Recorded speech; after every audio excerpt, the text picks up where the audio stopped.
A história da criação lá em Gênesis é uma das mais conhecidas do mundo, né? Mas o que será que se perde quando a gente lê uma tradução do hebraico original?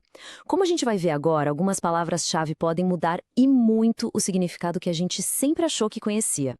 Ok, vamos mergulhar nisso. Nessa análise, a gente vai explorar umas palavrinhas e frases bem no comecinho de Gênesis. É incrível ver como pequenas escolhas na hora de traduzir podem alterar drasticamente o nosso entendimento de tudo, desde o caos lá do início até qual é o papel da humanidade no mundo.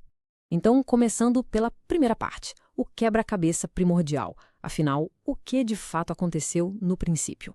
Bom, existem basicamente três grandes teorias. A primeira, que a gente pode chamar de caos pré-criação, diz que Deus organizou uma matéria que já existia. A segunda é a teoria da restituição, que sugere que existiu uma criação antes que foi destruída. E a terceira, caos inicial, defende que Gênesis 1, verso 1 é a criação do zero, e o verso seguinte só descreve o estado inicial dessa matéria. E o ponto central dessa discussão toda é a famosa frase tohu wabohu.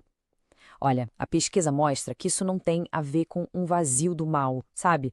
É mais parecido com um terreno baldio, um lugar que ainda não dá para viver, esperando para ser organizado e preenchido.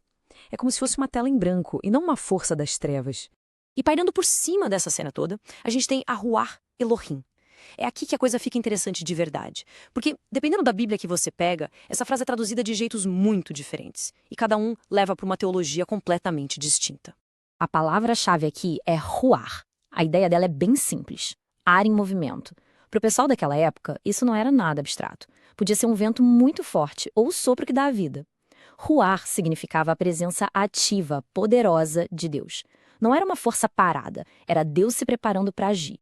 E essa citação resume tudo perfeitamente. A presença da Ruach é um aviso, um sinal de que o poder criativo de Deus está prestes a transformar aquele tohu wabohu, aquela desorganização, num mundo ordenado. Agora, a segunda parte. Feitos à imagem de Deus. O que isso quer dizer na prática, para nós, seres humanos? O mais curioso é que o texto faz umas comparações surpreendentes entre nós e os animais. Pensa só, ambos viemos do pó, ambos recebemos o sopro da vida e a mesma bênção para se multiplicar. Então, o que é que nos faz diferentes? A resposta, claro, está na famosa frase imagem de Deus. Mas o que isso significa? Ao longo dos séculos, as ideias variaram demais.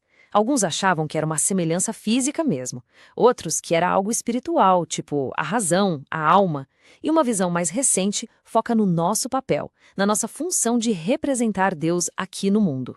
Essa citação aqui mostra como essa ideia era, uau, revolucionária. Nas culturas vizinhas, tipo na Mesopotâmia, só o rei era considerado imagem de um deus. Gênesis vem e, de forma radical, democratiza isso. Toda a humanidade, sem exceção, carrega a imagem divina. Agora a terceira parte, subjugar ou cuidar. Vamos dar uma olhada no mandato controverso que foi dado à humanidade. A gente chega no versículo 28, que diz para sujeitar a terra e dominar os animais. Nas traduções modernas, essas palavras são bem duras, né? Quase como um convite para explorar tudo sem pensar. Mas, como sempre, a língua original guarda umas nuances que são cruciais. O primeiro verbo é kavash, que a gente traduz como subjugar. A raiz da palavra sugere algo como pisar ou pressionar com força. No mundo que era tohu wabohu, selvagem e inabitável, kavash era a tarefa de tornar a terra segura, cultivável. É sobre transformar o caos num lugar onde a vida pudesse de fato florescer. O segundo verbo é hadar, ou dominar. Esse termo é mais sobre governar, como um rei governa seu reino, sabe? E ele é usado especificamente para a relação com os animais, estabelecendo uma hierarquia de responsabilidade. Então, o ponto principal é este. Juntos Kavash e Hada não eram um cheque em branco para sair destruindo tudo. Eram, na verdade, um mandato para continuar o trabalho de criação de Deus, trazendo ordem, estrutura e tornando habitável um mundo que, senão, continuaria selvagem e improdutivo. Só que, historicamente, a interpretação muitas vezes pendeu para a exploração. Hoje, como a gente vê nessa citação, existe um movimento forte para reler esse mandato como um chamado para cuidar, para administrar a criação, refletindo o caráter do próprio Criador. E para fechar a nossa quarta sessão, o poder da tradução. Afinal de contas, por que essas palavras tão antigas ainda são importantes hoje? Quando a gente olha para essas palavras em hebraico, tiramos lições valiosas. A gente aprende que toda tradução já é uma interpretação, que o contexto histórico é tudo, e que textos antigos estavam respondendo a perguntas muito diferentes das nossas. Entender isso é o segredo para uma leitura mais responsável. O foco da leitura muda com o tempo. Lá no exílio da Babilônia, o texto servia para afirmar um Deus único. Para os primeiros cristãos, a discussão era sobre a alma. Hoje, a gente lê com os olhos da ecologia, da ciência. O texto não muda, as nossas perguntas sim.